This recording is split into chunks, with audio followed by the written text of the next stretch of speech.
I gave one, and she swiped it, and she said it's not reading it, but I have a way of doing it. They put the little paper around it, and they do it and do it and do it. Nothing. So, and this is after I've had replacement cards. Something either in my pocket, which there's nothing in there left. I have credit cards, my driver's license, which is not the new one, the enhanced one, and that's it. And I took the money clip away because at first they said, well, maybe it's the money clip that's causing the cards to go bad. Demagnetize the cards. Now, I don't know how that could be. So I've gone through, and this is like the third or fourth time I've gone through this. Do you put your cards down? Maybe I'm putting a charge off from my body. An electronic charge. So is it just not swiping at all, or is it saying it's swiping and nothing's happening? There's no decline here. It's not swiping. It's not reading. It says so I can't go to the ATM machine. And I didn't think about it, but I should have used the one with the chip. But this gas station didn't seem like they have a chip reader. So anyway, finally, I said, could you type it in? And they weren't able to do that. So finally, after the line was getting longer and longer and longer, she was able to type it in. Anyway, so I'm finally here. Terrible. A lot of news going on today. A lot of things. It is, of course, what a Father's Day weekend in terms of weather. Was it just incredible? And today is going to be another beaut, if you will, especially if you like it hot. We're going to go up into the 90s today and about 92. So the longest day of the year, first day of summer, will be one of the hottest days of the year here today. A lot of things to get into. We're going to talk to Rachel Sutherland coming up in a second.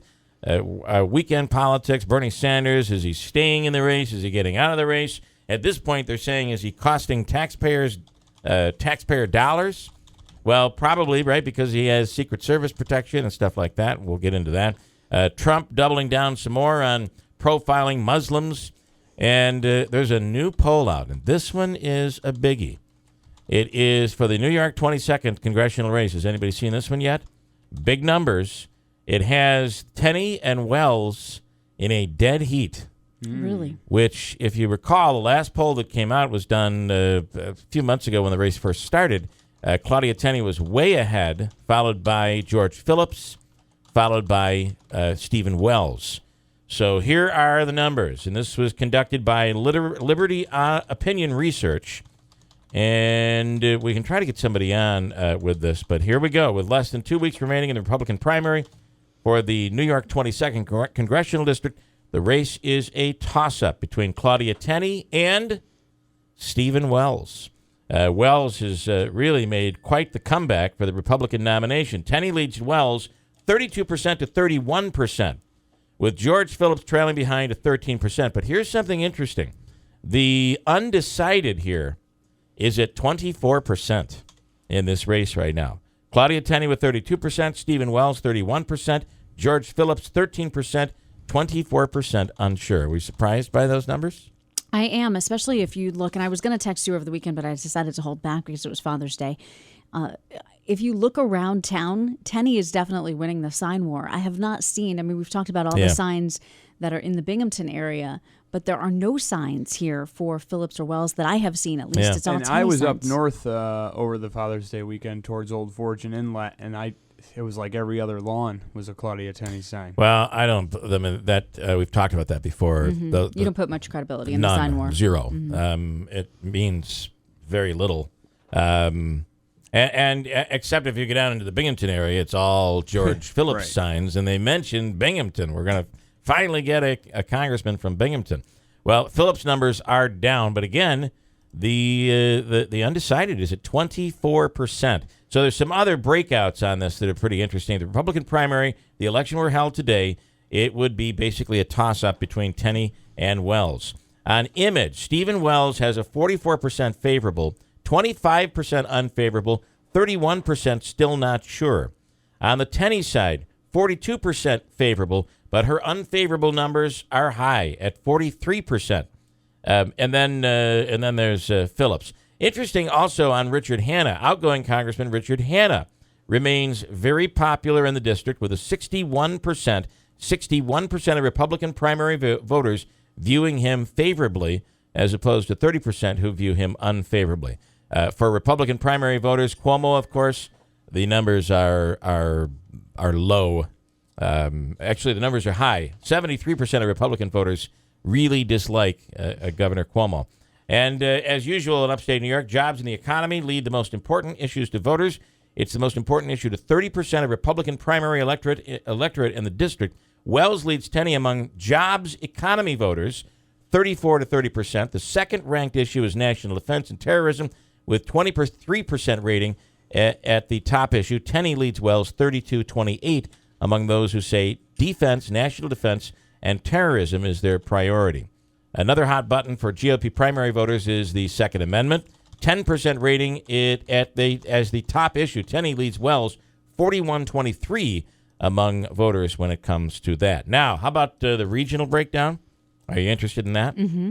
So they break it down into 3 different regions in the district. There's Broome, Tioga, and that would be the Binghamton region. There's Madison, Shenango, and Cortland counties, and then Oneida, Herkimer, Oswego. And here's where it goes. Phillips is leading in the Binghamton area, 30%, to Wells, 29%, to Tenney, 16%. In Madison, Shenango, Cortland counties, Wells, 42%, Tenney, 22%, and Phillips, 9%. By the way, the not sures are still coming in at about 25%. And then Oneida, Herkimer, Oswego, Tenney is leading 44% to Wells, who checks in at 26%, followed by Phillips with 7%. So each of the candidates is winning from their home region. That's a lot to swallow, but at the end of the day, this is a horse race. Manaski, does it surprise you? Tenney was way, way out in front in the beginning of this thing. Well, it is much closer now. You know, in those numbers, what surprised me is that Phillips is only at 30% in Binghamton, and I think you said Wells is right behind him at 29%. I would expect a bigger lead for him in his home district. Yeah, and even still, there's 25% in each region that is really undecided at this point. So I find it interesting. It's still a horse race. It's still a toss-up. But you're right. Phillips leading in his region, but just barely.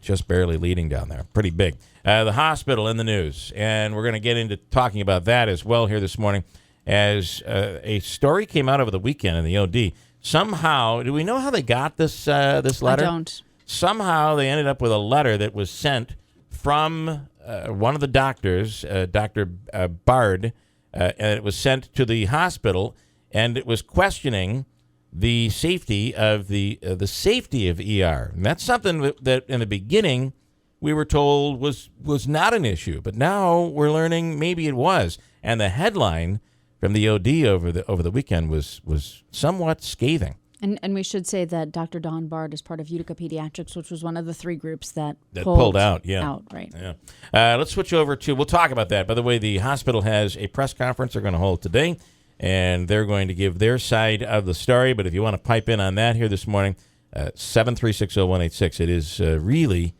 It was a pretty shocking headline from the OD over the weekend. Rachel Sutherland, Fox News, standing by on the line here, talking about some national politics. Bernie Sanders staying in the race, is it costing us money? It's costing us money. I'm not sure about that, but he has decided he's going to take his issues to the convention. One thing that I was wondering about is whether or not, with his campaign continuing, is he continuing to take donations, and then what happens to that money? Good question. Yeah, I was actually debating with a colleague last week, and he was saying, well, you can donate to a campaign, and he can use the money later to run for Senate in Vermont, from the state of Vermont again, or he can just, I guess, give it to the Democratic National Committee or something. But it just kind of, since he decided not to suspend his campaign technically, I was just wondering about those people who are sending in those $27 checks. Yeah, and there are a lot of those $27 checks. Oh, that's how he built his whole campaign. It's been fascinating. It's really incredible. So by staying in the race, which is, I don't know, is it a surprise? He said he would never get out. He's kind of changed the rhetoric. He said very soon I'm going to be joining in the efforts to beat Donald Trump. Right. But staying in, because I think you're right, those key issues that he has, like giving everything to everyone for free, he wants to bring to the convention. Well, he wants to bring his agenda to the convention. He also wants to have the head of the DNC removed, Debbie Wasserman Schultz. He wants to change things within the Democratic Party, which is interesting because he's never really been a Democrat until he ran. Right. He was an independent who caucused with Democrats, and I expect he'll go back to doing that same kind of thing when it goes back to the Senate. In fact, I think he's expected this week or today to vote on these gun control bills. I don't know if he's voted in a year.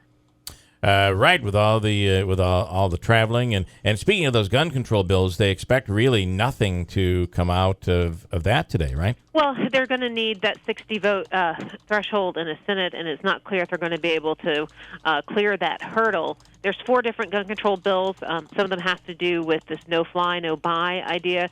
The NRA wants to be able to just put a 72-hour hold on any kind of suspected terrorist buying a gun. And they're calling for let's give due process and asking the government to step it up. If someone's on a no-fly, let's figure out who these people are and not let it drag out for months. Yeah. At the end of the day, if these are American citizens, they're being denied the opportunity to purchase a weapon without due process. That's what the NRA is arguing. Yeah. Other people are saying, well, look, we can't let these guns fall into the hands of the wrong people, which clearly, in the case of the Orlando shooting, he was under suspicion, had been interviewed, and people are asking, well, how in the world was he able to get these weapons? Right. Well, and he was a security guard who had a weapon as a security guard. Right. How did he get clearance to be a security guard after all of this stuff? That is a real head-scratcher. Yeah. People are asking those questions. All right, Rachel. Rachel Sutherland, Fox News. Thanks so much. We'll break. Christine will have news coming up in a second. 6:26. It is the first day of summer.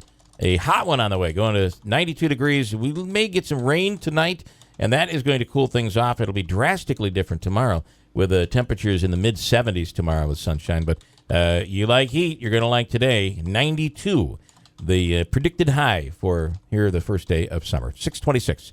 Christine with news coming up next on WIBX.